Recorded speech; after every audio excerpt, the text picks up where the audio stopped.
तालीफात online book store.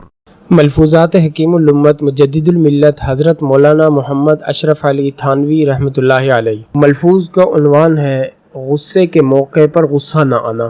एक साहब की गलती पर मुआखज़ा करते हुए फरमाया कि बुजुर्गी के लवाजिम में से ये भी समझते हैं कि बुजुर्गों में बेहिस्सी बेगैरती होनी चाहिए कि किसी भी चीज़ से मुतासिर ना हो, जमात की तरह सब के ताबे रहें, मुंजमिद और बिल्कुल बेजान चीज़ की तरह सब के ताबे रहें। तो हज़रत फरमाते हैं कि मैं तो कहा करता हूँ कि बुजुर्गों को बुत समझ लेते हैं कि इनके साथ जो चाहो बर्ताव करो, जैसा मर्जी कर लो, इनको हिस्स ही नहीं होती, महसूस ही नहीं होता।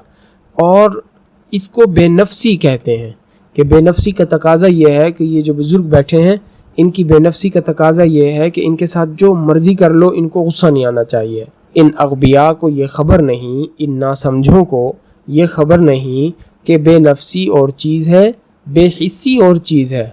इमाम शाफ़ी रहमतुल्लाहि अलैहि ने खूब फरमाया है कि जिसको गुस्सा दिलाया जाए और उसको गुस्सा ना आए तो वो हिमार है, गधा है, और जिससे माज़रत की जाए और वो माज़रत को कबूल न करे तो वो शैतान है। मतलब ये कि दोनों चीज़ों से मुतासिर हो जाना ये इंसानियत है, इंसानियत का तकाज़ा है। बवक्त ज़रूरत बक़द्र ज़रूरत गुस्सा आ जाना ये इंसानियत का तकाज़ा है, वरना इंसान ऐसा बेहिस हो जाए कि किसी चीज़ पर भी, अच्छी चीज़ पर तो गुस्सा नहीं आता, बुरी चीज़ पर भी उसको गुस्सा ना आए, और जिन चीज़ों पर नागवारी का इजहार करना चाहिए था उनको भी बर्दाश्त कर जाए, तो ऐसा शख्स इंसान कहलाने के लायक नहीं है। अल्लाह ताला हम सब को दीन का सही फ़हम नसीब फरमाए।